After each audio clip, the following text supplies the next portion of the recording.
Shalom, Shalom Bapak Ibu Jemaat GBI Grand Tuparet dan saudara terkasih yang berada di dalam rumah.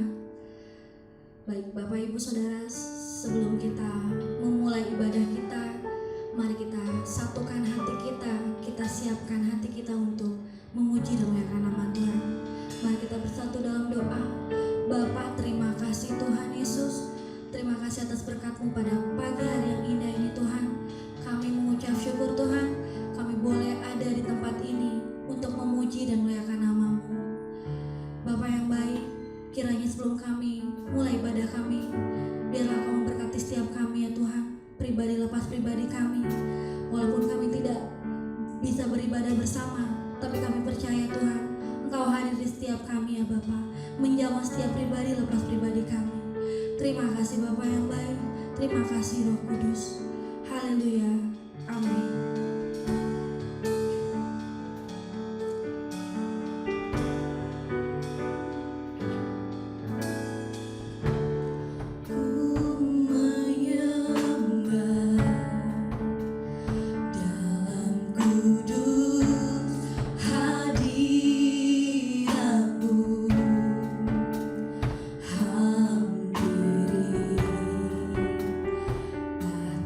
Kasih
Baik Bapak Ibu, sebelum kita mendengarkan firman Tuhan, mari kita siapkan hati kita. Kita undang untuk pembicara pimpin dalam doa. Salam saudara yang kasih dalam Tuhan. Mari kita satukan hati kita dalam doa. Bapa Surgawi, kami bersyukur kembali kami pagi hari ini boleh datang kepadamu dan kami boleh memuji dan menyembahmu. Dan saatnya kami mau mendengar firman-Mu, mendengar perkataan-Mu, dan kami mau siapkan hati kami. Oleh sebab itu mari Roh Kudus, tuliskan firman yang kami dengar ini di dalam setiap hati kami. Meteraikan itu ya Roh Kudus dalam hati kami. Dan pakai hamba-Mu ya Tuhan sebagai alat. Kuduskan hamba-Mu sebagai alat. Di mana hamba sadar siapakah hamba ini. Hamba adalah manusia yang berdosa, yang banyak salah dan dosa di dalam kehidupan ini. Ampuni ya Bapa akan semua dosa dan kesalahan yang hamba perbuat. Dan pakai hambanya sebagai alat. Kuduskan roh, jiwa, tubuh, hati, pikiran dan kelima panca indera hamba ini oleh kuasa darah Yesus. Sehingga hamba boleh layak untuk menyampaikan isi hati-Mu ya Bapa. Mari Roh Kudus urapi kami semua. Pakai hamba-Mu untuk menyampaikan pesan-pesan yang daripada Engkau. Dan kami betul-betul mau siapkan hati kami untuk semuanya ini. Berfirmanlah kepada kami Bapa, kami siap untuk mendengarnya. Di dalam nama Tuhan Yesus kami berdoa. Amin. Sudah yang kasih dalam Tuhan, kita kembali akan membaca firman Tuhan dari Mazmur pasal 23 ayat 1 sampai 6. Mazmur pasal 23 ayat 1 sampai 6, saya akan bacakan perikopnya. Tuhan gembalaku yang baik. Mazmur Daud.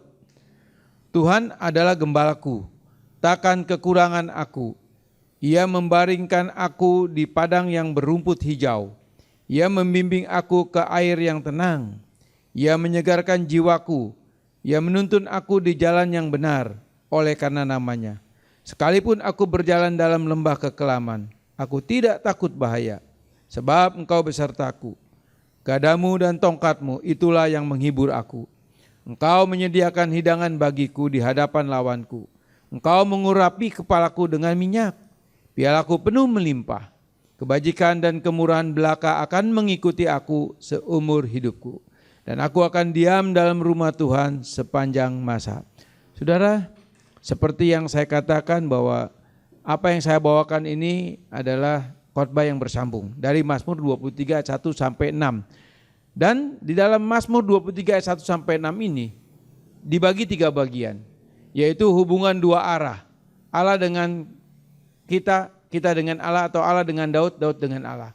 Yang kedua adalah pengalaman iman atau berjalan dengan firman Tuhan.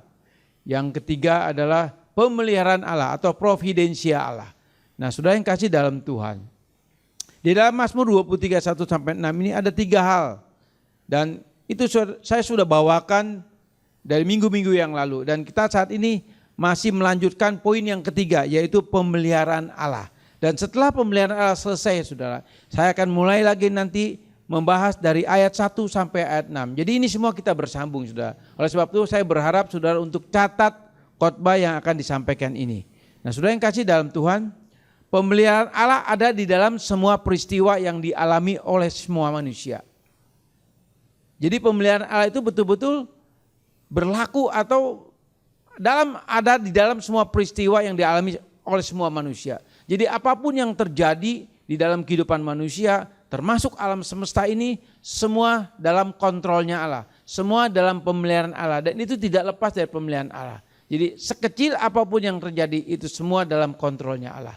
Nah, saudara yang kasih dalam Tuhan, pemeliharaan Allah dalam bentuk dalam bentuk kelimpahan atau dalam bentuk penderitaan. Dan ini semua juga dalam kontrolnya Allah, saudara.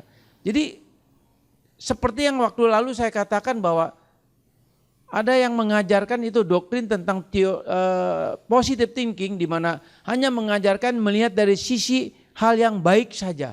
Jadi seolah pemeliharaan Allah selalu berhubungan dengan yang baik, tetapi dengan penderitaan tidak ada hubungannya. Ini adalah satu pengajaran yang salah dan menyesatkan, saudara. Sebab melihat pemeliharaan Allah itu kita harus secara holistik dan integratif. Artinya secara menyeluruh dan utuh dari kitab Kejadian sampai Wahyu. Jadi kita nggak bisa comot sedikit-sedikit saudara, itu nggak boleh. Jadi kita lihat secara utuh pemeliharaan Allah yang betul-betul dari apa yang dikatakan Alkitab. Nah saudara yang kasih, seperti tadi saya katakan, pemeliharaan Allah itu bisa dalam bentuk kelimpahan, bisa dalam bentuk penderitaan. Tapi semua itu dalam kontrol atau dalam kendalinya Allah. Nah di dalam Yesaya 45 ayat 6, ya, di dalam Yesaya 45 ayat 6 dikatakan begini saudara. Supaya orang tahu dari terbitnya matahari sampai terbenamnya, bahwa tidak ada yang lain di luar aku. Akulah Tuhan dan tidak ada yang lain. Nah arti di dalam Yesaya 45 ayat 6 ini artinya dalam kendali Allah, dalam kontrolnya lah. Jadi dalam satu hari 24 jam, ya, apapun yang terjadi semua dalam kendali Allah. Di dalam kisah para rasul pasal 17 ayat 26 dan 28 firman Tuhan katakan demikian. Dari satu orang saja ia telah menjadikan semua bangsa dan umat manusia untuk mendiami seluruh muka bumi. Dan ia telah menentukan. Saudara, ada kalimat ia telah menentukan. Kalimat menentukan di sini artinya apa? Artinya Allah sudah menetapkan. Allah sudah menetapkan peristiwa-peristiwa yang terjadi. Sebab peristiwa-peristiwa yang akan terjadi ini juga dalam pemeliharaan Allah yang tadi saya katakan akan membawa ke dalam rencana Allah yang sempurna. Lalu ayat selanjutnya dikatakan musim-musim bagi mereka. Musim-musim bagi mereka ini artinya apa? Ini bicara mengenai bangsa atau manusia, mana yang akan berjaya, mana yang akan jatuh. Dan itu ada waktunya saudara. Semua ini sesuatu perjalanan hidup atau peristiwa semua dalam pemeliharaan Allah. Jadi tidak lepas dalam pemeliharaan Allah. Apapun yang terjadi semua sudah dalam kontrol dan kendalinya Allah.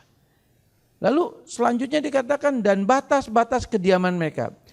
Ayat 28 bagian A, sebab di dalam Dia kita hidup, kita bergerak, kita ada.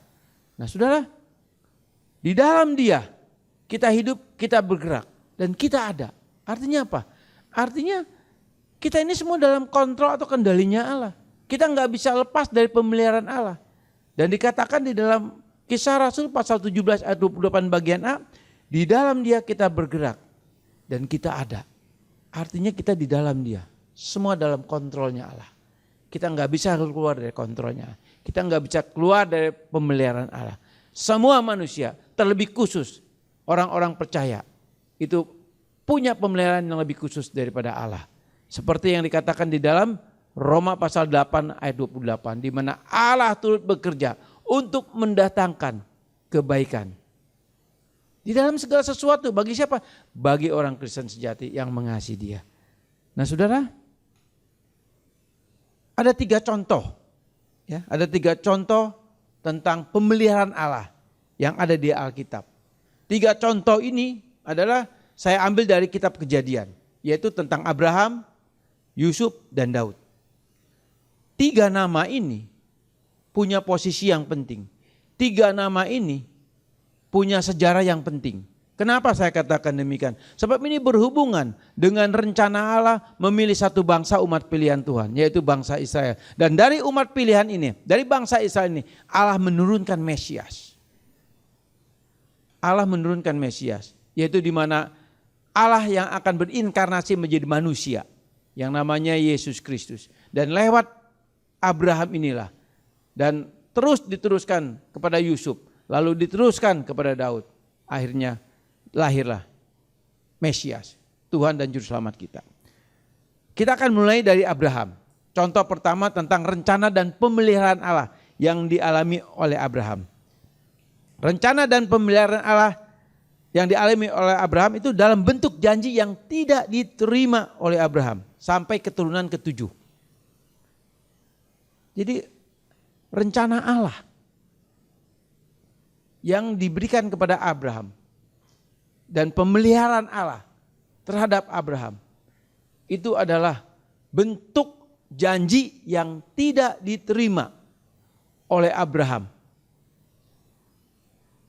oleh Ishak, oleh Yakub sampai keturunan yang ke-7. Barulah menerima janji Allah itu. Apa itu janji Allah?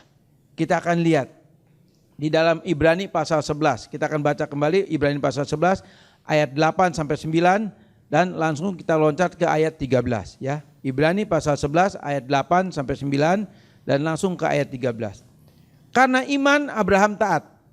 Seperti yang minggu lalu saya katakan, di dalam bahasa aslinya dikatakan bukan karena iman Abraham taat, tetapi karena iman ketika dipanggil Abraham mentaati.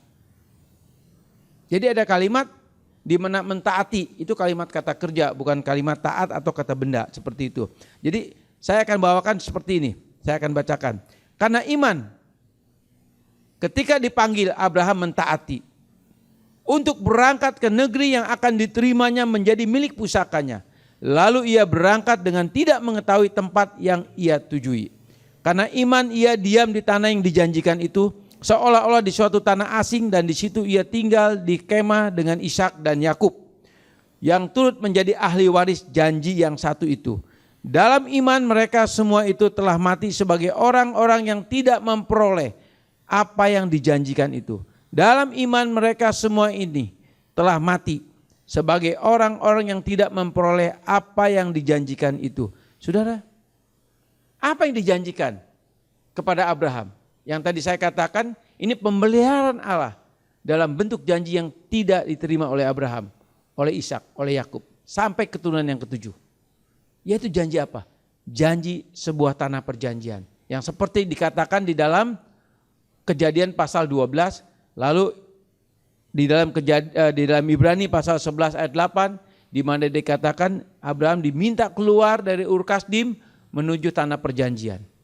Saudara, setelah Abraham sampai ke tanah perjanjian, di tanah Kanaan, tanah itu belum diberikan oleh Allah kepada Abraham. Dan juga belum diberikan kepada Ishak anaknya. Belum diberikan juga kepada Yakub. Jadi mereka masih orang asing di tanah perjanjian itu. Mereka hanya musafir di dalam tanah perjanjian itu. Bahkan mereka tidak menetap dalam satu tempat. Mereka berpindah-pindah tempat di tanah perjanjian itu. Dari satu kemah ke kemah lain. Ini yang dialami oleh Abraham, Ishak, dan Yakub. Janji yang Allah berikan itu diterima pada keturunan yang ketujuh, tanah perjanjian. Nah, saudara yang kasih dalam Tuhan, kalau saudara dan saya menerima janji Allah dan kita percaya sebagai orang Kristen, sebagai orang percaya, ada banyak janji-janji Allah yang diberikan kepada saudara dan saya. Dan kalau mungkin saudara saya tanya, apakah saudara mau menerima janji Allah? Misalnya ada 10 janji Allah. Saya yakin saudara minta 10-10-nya mau dinikmati, mau diterima. Tapi itu adalah kedaulatannya Allah, saudara. Bagaimana kalau janji itu tidak kita terima? Saudara, kita nggak ngerti rencana Allah. Rencana Allah dan pemeliharaan Allah itu misterius bagi setiap kita. Kalau kita melihat ada orang Kristen, ada orang percaya yang hidupnya mulus terus. Hidupnya diberkati, semua anak-anaknya sukses berhasil, dan semua anak-anaknya bisa berbahagia, dan semuanya sehat-sehat saja. Dan ada juga orang Kristen yang sejati, sama-sama sejati saudara. Tapi yang satu lagi selalu mengalami kesusahan, mengalami penderitaan, mengalami sakit penyakit. Lalu apakah yang menerima hal yang baik dari Allah, dia berkata, oh Tuhan baik kepada saya. Lalu bagaimana kepada orang Kristen sejati yang mengalami penderitaan? Sudah tidak bisa seperti itu. Seperti tadi saya katakan, untuk memahami pemeliharaan Allah, kita harus melihat secara utuh dan menyeluruh dari Alkitab. Sehingga kita bisa mengerti tentang pemeliharaan yang sempurna.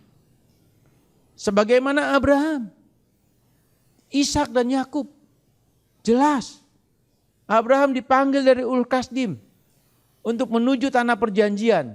Itu janji Allah kepada Abraham, Bahwa aku akan memberikan tanah perjanjian kepadamu dan keturunanmu. Tapi kenyataannya apa saudara? Abraham, Ishak dan Yakub tidak menerima janji itu. Yang menerima janji itu adalah keturunan ketujuh daripada Abraham. Nah saudara, mereka sudah sampai di tanah perjanjian, di tanah Kanaan. Tapi mereka sebagai orang asing. Firman Tuhan di dalam Ibrani pasal 11 ayat 3, ayat 13 dikatakan apa?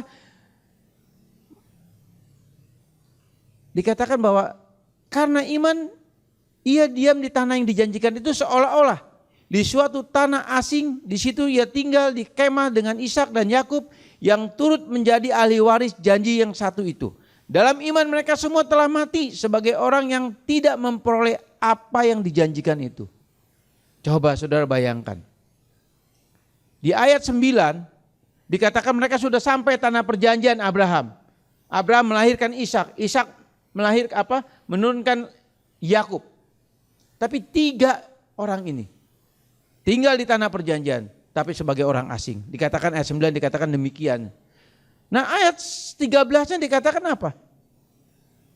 Dalam iman mereka semua mati sebagai orang yang tidak memperoleh apa yang dijanjikan itu. Saudara, kita tahu Abraham adalah bapak orang percaya.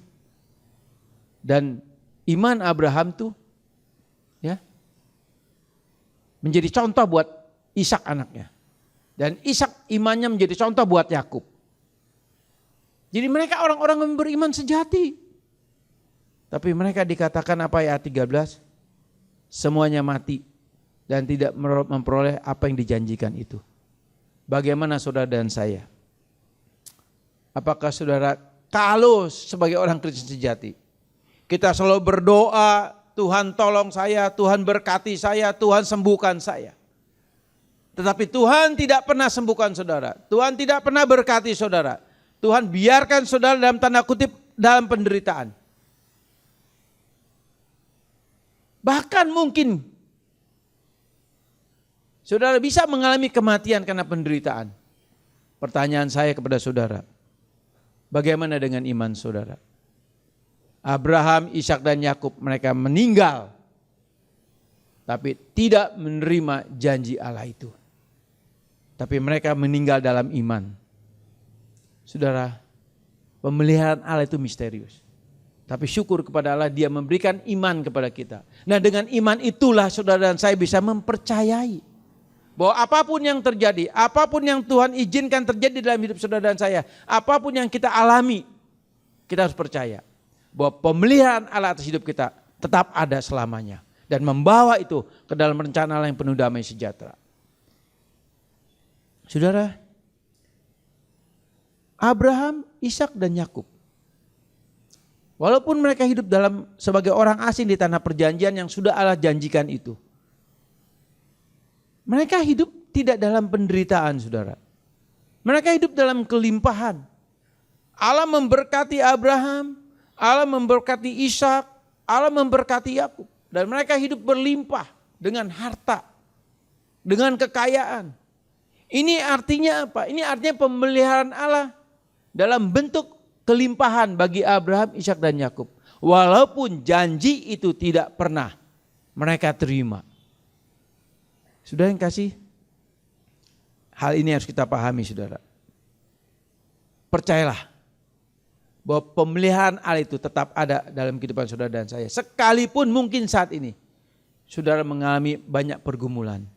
Tapi sekali lagi saya katakan percayalah bahwa Allah tidak akan pernah meninggalkan saudara dan saya. Dia selalu berkata, aku menyertai kamu sampai kesudahan zaman. Saudara, contoh yang kedua tentang Yusuf. Rencana Allah dan pemeliharaan Allah terhadap Yusuf dalam bentuk pendisiplinan atau dalam bentuk penderitaan selama 13 tahun. Yusuf mengalami penderitaan itu atau pendisiplinan rohani itu selama 13 tahun. Dan pada saat Yusuf berusia 17 tahun, Yusuf diberikan mimpi oleh Allah. Dan Allah memberitahu itu di dalam Kejadian pasal 37. Ayat 5 sampai 11. Saya akan bacakan. pada suatu kali bermimpilah Yusuf. Lalu mimpinya itu diceritakannya kepada saudara-saudaranya. Sebab itulah mereka lebih benci lagi kepadanya. Karena katanya kepada mereka, coba dengarkan mimpi yang kumimpikan ini. Tampak kita sedang di ladang mengikat berkas-berkas gandum. Lalu bangkitlah berkasku dan tegak berdiri. Kemudian datanglah berkas-berkas kamu sekalian mengelilingi dan sujud menyembah kepada berkasku itu. Lalu saudara-saudaranya berkata kepadanya, apakah engkau ingin menjadi raja atas kami? Apakah engkau ingin berkuasa atas kami? Jadi makin bencilah mereka kepadanya karena mimpinya dan karena perkataannya itu. Lalu ia memimpikan pula mimpi yang lain yang diceritakannya kepada saudara-saudaranya. Katanya, aku bermimpi pula. Tampak matahari, bulan dan 11 bintang sujud menyembah kepadaku. Setelah hal ini diceritakannya kepada ayah dan saudara-saudaranya, maka ia ditegur oleh ayahnya. Mimpi apakah mimpimu itu? Masakan aku dan ibumu serta saudara-saudaramu sujud menyembah kepadamu sampai ke tanah. Maka iri hatilah saudara-saudaranya kepadanya. Tetapi ayahnya menyimpan hal itu dalam hatinya. Saudara, dikatakan bahwa Yusuf mendapat penglihatan atau Yusuf mendapat mimpi. Mimpi yang Allah berikan kepada Yusuf ini adalah janji Allah. Ini adalah rencana di mana Allah memberikan rencananya kepada Yusuf bahwa kelak Yusuf yang akan menjadi berkat bagi saudara-saudaranya. Kelak Yusuf akan menjadi orang nomor 1 di salah satu negara, yaitu yang kita tahu akhirnya itu negara Mesir atau kerajaan Mesir. Nah, di dalam yang kita baca tadi di dalam Kejadian pasal 37 dikatakan Yusuf mimpi yang kedua itu dia katakan ada matahari, bulan dan 11 bintang menyembah kepada dia. Saudara, dalam adat Yahudi atau dalam legenda Yahudi itu kalau mimpi daripada tentang matahari, tentang bulan, tentang bintang itu berbicara mengenai rencana Allah. Pasti ada satu rencana Allah yang akan disampaikan, ada satu rencana Allah yang akan dinyatakan. Seperti itu saudara. Contoh ketika Yesus lahir, orang Majus melihat apa? Bintang timur. Ya kan? Nah ini salah satu tanda saudara. Jadi orang Yahudi begitu percaya bahwa kalau seseorang mimpi, sekali lagi ya, tentang matahari, bulan dan bintang, itu berarti Allah berbicara atau Allah menyampaikan rencananya. Itu adat istiadat Yahudi atau boleh dikatakan itu cerita Yahudi dari turun-temurun seperti itu saudara. Jadi itu cerita kuno orang-orang Yahudi. Nah, dikatakan di dalam ayat selanjutnya Yakub ya menyimpan mimpi itu dalam hatinya. Jadi Yakub menaruh ketika si Yusuf ini menceritakan bahwa berkas-berkas saudara-saudaranya itu menyembah berkas dia, lalu dia mimpi lagi matahari, bulan dan bintang menyembah dia. Walaupun Yakub tegur keras Yusuf itu, ya, tetapi Yakub menyimpan dalam hati. Kenapa Yakub menyimpan dalam hati? Sebab Yakub juga adalah orang yang beriman sejati. Dia melihat iman daripada Ishak papanya. Dia melihat iman kakeknya daripada Abraham. Dan iman itulah yang menjadi contoh buat Yakub. Sehingga Yakub mempercayai pernyataan Allah kepada Yusuf itu satu saat akan terjadi. Sehingga dia katakan apa? Dikatakan bahwa Yakub menyimpan itu dalam hatinya. Saudara, rencana Allah atasnya dan Yusuf mempercayai rencana Allah itu. Artinya gini, ketika Yusuf menerima penglihatan itu atau mimpi itu, Yusuf menyimpan dalam hati. Dan Yusuf percaya bahwa mimpi itu akan menjadi kenyataan. Bahwa Yusuf percaya ini rencana Allah, ini janji Allah bagi Yusuf. Tetapi apa yang terjadi saudara? Apakah yang langsung Yusuf 11 saudaranya menyembah dia? Apakah langsung Yakub dan ibunya juga ikut bersujud kepada dia? Itu tidak terjadi saudara. Dan itu butuh waktu. Yaitu berapa? Selama 13 tahun. 13 tahun kemudian baru mimpi itu menjadi kenyataan. 13 tahun rencana Allah baru dibuktikan. Tetapi menuju titik daripada 13 tahun itu saudara. Apa yang Yusuf alami selama 13 tahun? Kita tahu Yusuf selama 13 tahun dalam penderitaan. Nah, pemeliharaan Allah atas Yusuf ini dalam bentuk penderitaan atau pendisiplinan rohani Yusuf. Kenapa Allah izinkan Yusuf menderita selama 13 tahun? Ini adalah untuk pendisiplinan rohani Yusuf. Kenapa Yusuf harus didisiplinkan dulu rohaninya? Karena Yusuf akan menjadi orang besar di Mesir. Karena Yusuf yang akan dipakai Allah untuk menyelamatkan satu bangsa besar yang akan menurunkan Mesias. Cara Allah kita nggak ngerti, saudara. Cara Allah kita nggak ngerti. Seperti tadi saya katakan. Mungkin saat ini saudara dan saya, kita mengalami pemeliharaan Allah dalam bentuk penderitaan atau dalam bentuk pencobaan. Tetapi percayalah, pemeliharaan itu sekali lagi saya katakan, sedang membawa kita ke dalam satu rencana Allah yang begitu indah. Dan untuk menuju ke sana, Allah memberikan iman supaya kita tetap mengucap syukur dan kita tetap berpaut kepada Allah, kita tetap fokus kepada Allah bahwa Allah ada bersama kita dan pemeliharaannya tidak pernah lepas dari kita, kontrolnya tidak lepas dari kita, kendalinya tidak pernah lepas dari kita. Itulah pemeliharaan bagi setiap orang yang percaya sejati, saudara. Jadi kita nggak perlu kecil hati, nggak perlu kecewa, nggak perlu kita bertanya kepada Tuhan kenapa ini dan itu.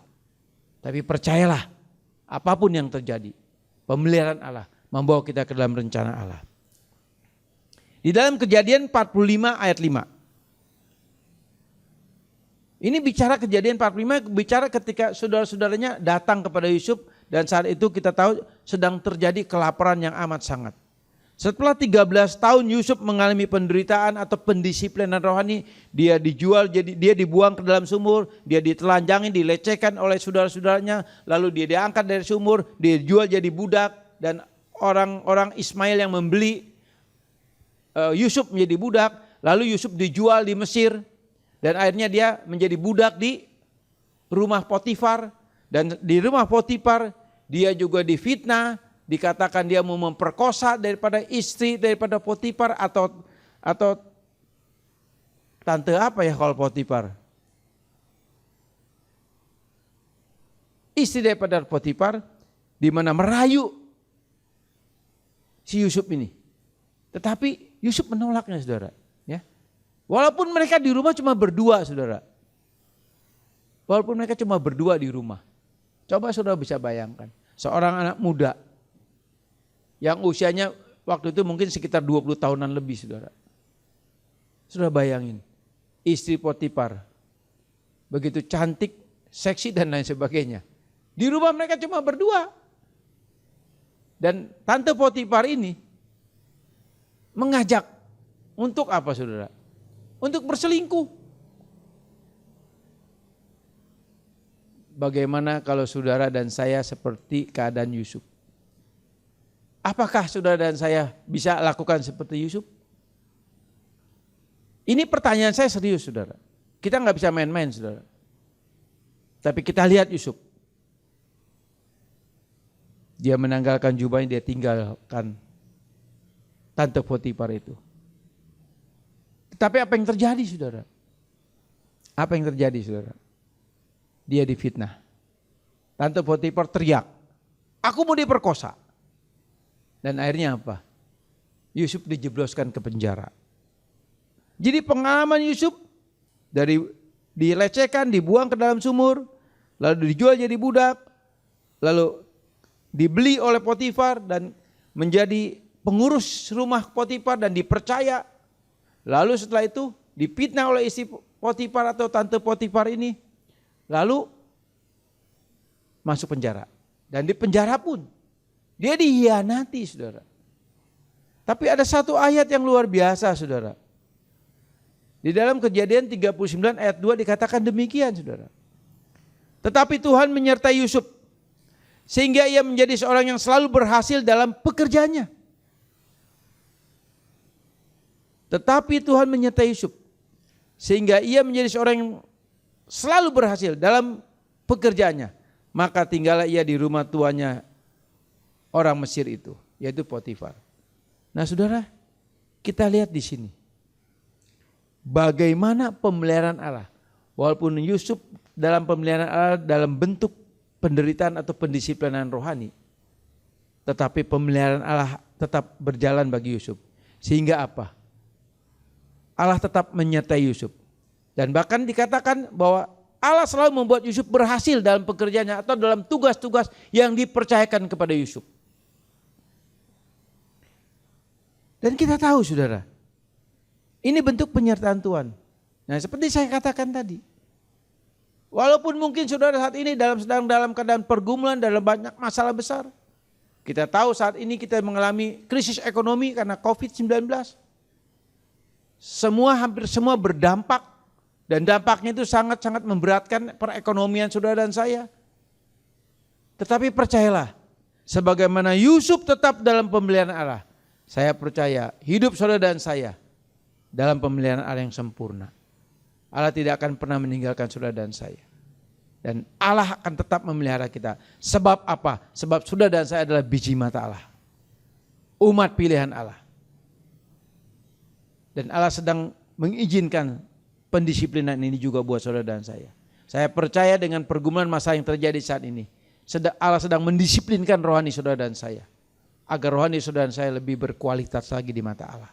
Sebab seperti yang saya katakan waktu minggu yang lalu, bahwa kerohanian tidak akan bisa bertumbuh tanpa firman Tuhan. Kerohanian juga tidak akan bisa bertumbuh tanpa proses penderitaan. Sebab dengan dua cara inilah Allah membentuk kerohanian kita untuk semakin berkualitas dan semakin besar, semakin dewasa. Nah saudara, kita masuk ke dalam contoh yang ketiga. Ini contoh yang terakhir saudara. Nanti minggu depan saya akan masuk ke ayat 1 sampai ayat 6. Contoh ketiga ada Daud.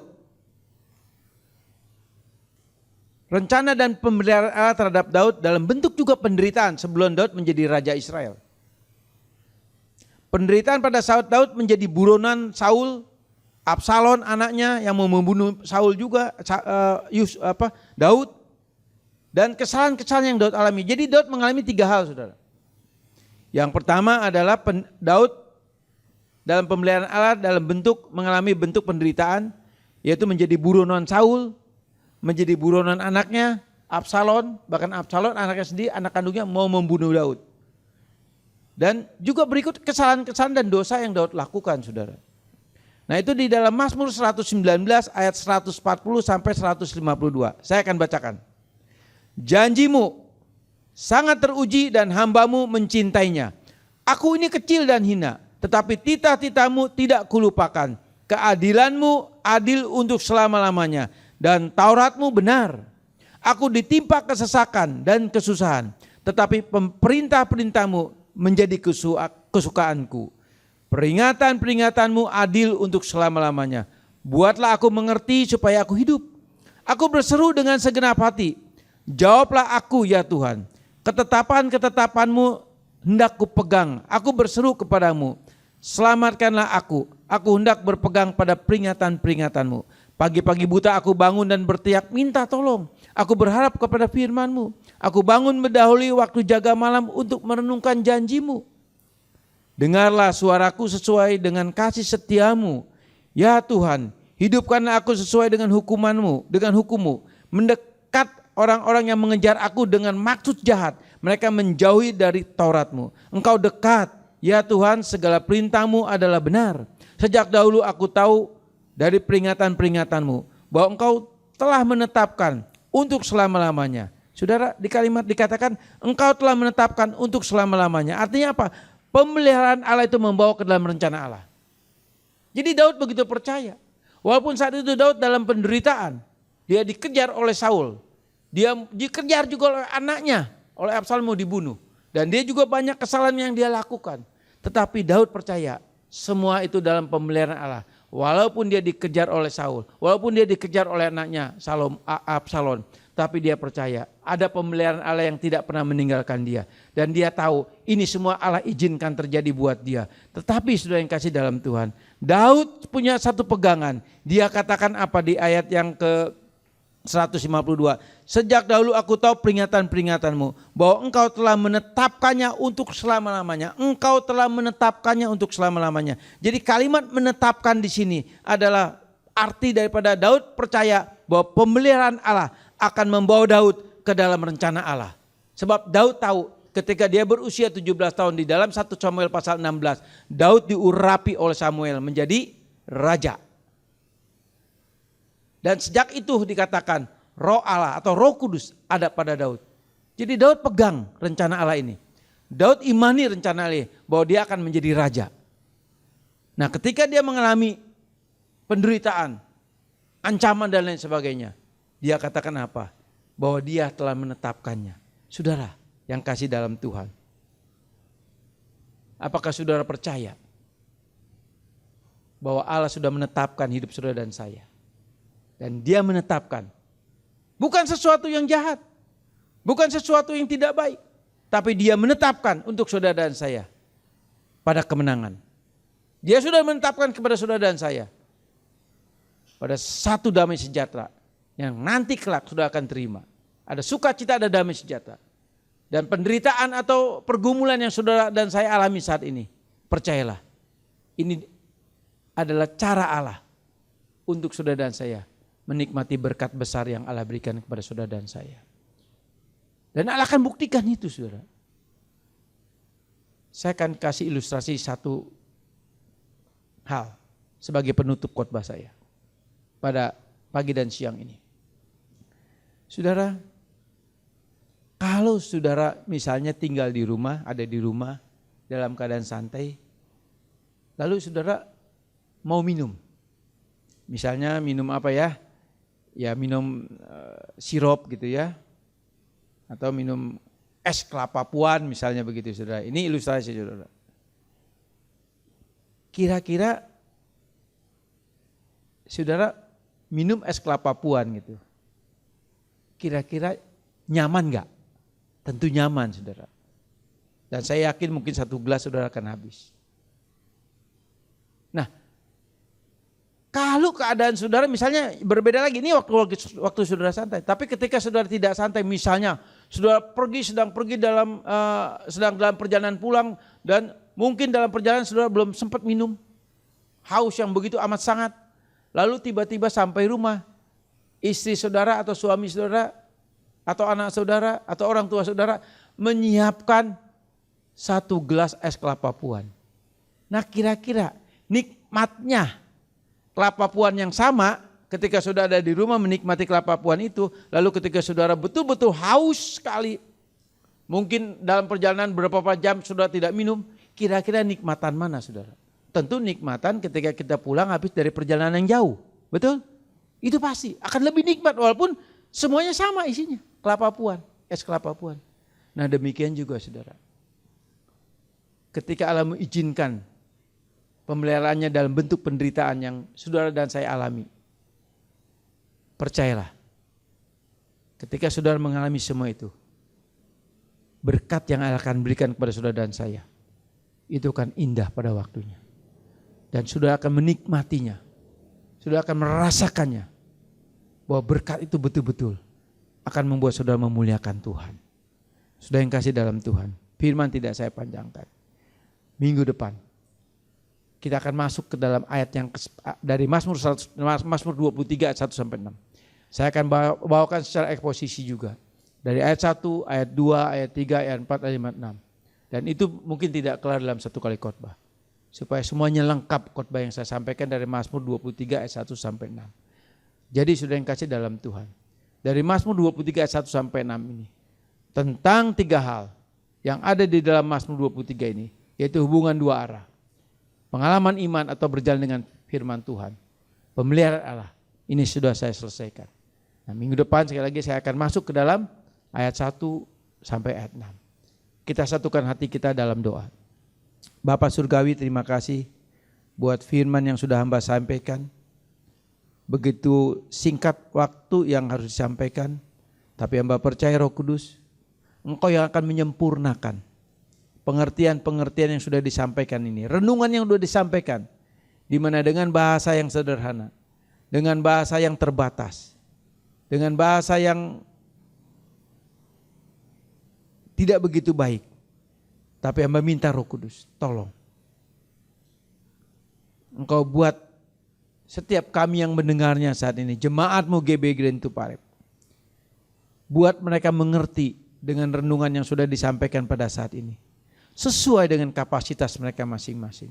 Sesuai dengan kemampuan mereka masing-masing. Sehingga firman yang kami dengar ini betul-betul menjadi kebenaran bagi kami. Menjadi momentum prima bagi setiap kami. Sehingga firman ini yang akan menjadi kekuatan bagi kami. Dan lewat firman inilah kami akan hidup. Kami akan berjalan. Kami akan menjadi pelaku firman dalam hidup kami. Roh Kudus tolong kami. Bapa, biarlah selanjutnya Engkau yang berbicara dan meneruskan ini ke dalam setiap hati kami masing-masing. Di dalam nama Tuhan Yesus, kami berdoa dan mengucap syukur. Amin. Baik Bapak Ibu, kita akan mengakhiri ibadah kita. Kita akan satu pujian.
Sudah yang kasih dalam Tuhan, mari buka hati kita dan angkat kedua tangan kita. Terimalah berkat daripada Allah Bapa dan Allah Anak dan Allah Roh Kudus, yaitu di dalam kasih karunia Tuhan Yesus Kristus. Hari ini sampai Tuhan datang yang kali kedua. Yang percaya katakan amin. Tuhan Yesus memberkati. Ya, selamat hari Minggu. Tuhan Yesus memberkati.